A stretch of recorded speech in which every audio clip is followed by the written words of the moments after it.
Waalaikumsalam Waalaikumsalam warahmatullahi warahmatullahi wabarakatuh. Salawatnya terlebih dahulu Ibu. Asyhadu an la ilaha illallah wa asyhadu anna Muhammadar Rasulullah. Terima kasih atas kesempatannya. Izin bertanya Buya mengenai toharoh.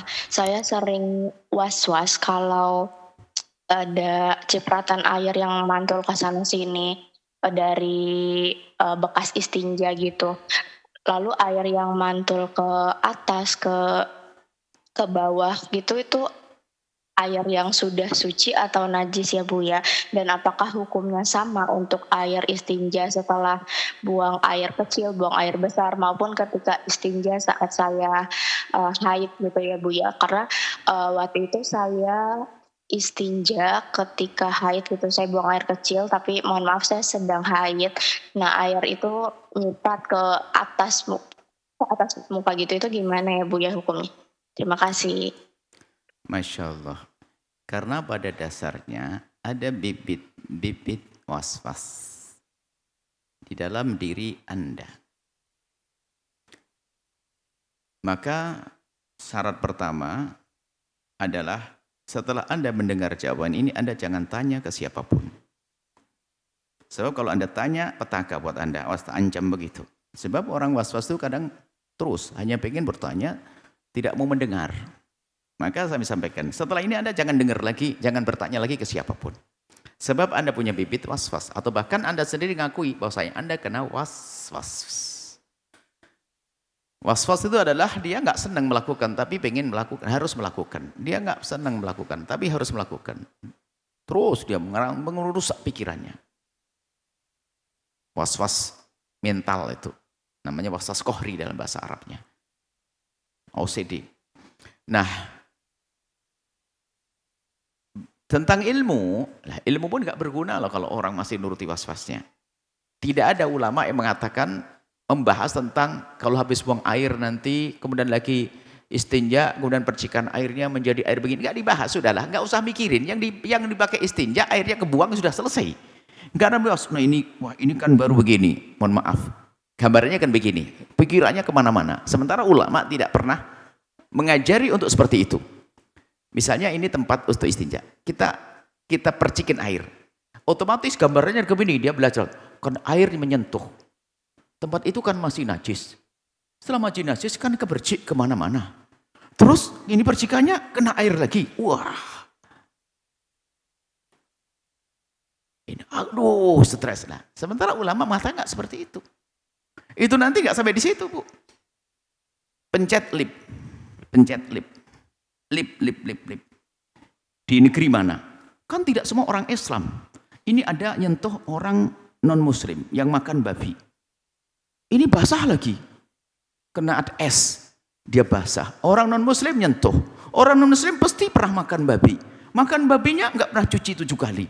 Terus berarti ini najis. Aku najis. Stres. Gila kau. Islam tidak mengajarkan semacam itu. Selagi tidak di depan mata Anda, nggak usah kepikiran. Kecuali mohon waktu Anda mercikkan, ada sisa kuning, tak taunya pindah ke jidat Anda, itu najis. Itu aja Ibu yang soleha, Anda tidak usah kepikiran. Setelah Anda beristinja, selesai, jangan kepikiran mana-mana. Bahkan tidak dianjurkan kita untuk menengok. Ada enggak? Termasuk mohon maaf, tidak dianjurkan untuk, mohon maaf, nyontohkannya juga nggak enak. Tidak dianjurkan untuk mencium. Biarpun cantik jadi nggak cantik, habis istinja langsung dicium. Coba cantik nggak? Nggak dianjurkan. Bahkan kalau perlu dijadikan lupa dengan aroma ini, sehingga kalau habis istinja itu tangannya digosokkan ke tanah. Ini gambarnya istinja di sungai. Biar baunya bau lumpur. Sekarang ada sabun supaya jadi tidak dianjurkan mencium itu. Jadi Ibu lupakan itu semuanya. Enak. Sudah istinja selesai, jangan dipikiran mana-mana. Oh bercik sana sini, wah nanti habis. Nanti ulama tidak mengajarkan semacam itu. Bahkan Sayyidina Umar pernah ada satu percikan dari air atas. Ini air apa? Jangan dijawab. Nah, ini orang was-was.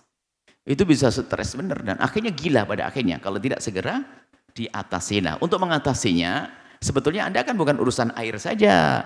Padahal pada sesungguhnya pada yang lainnya. Maka kami himbau, siapapun yang punya gejala-gejala semacam itu hendaknya datang kepada ahlinya, pakar, ahli psikolog untuk bisa menata cara berpikir mental Anda, cara berpikir Anda diarahkan tentunya digabungkan dengan urusan syariat.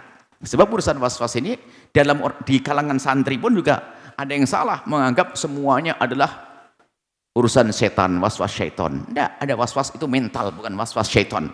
Was-was karena mental.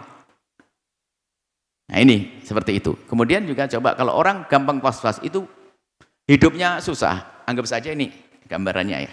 Anda yang mudah was-was itu. Jalan di tengah kegelapan malam.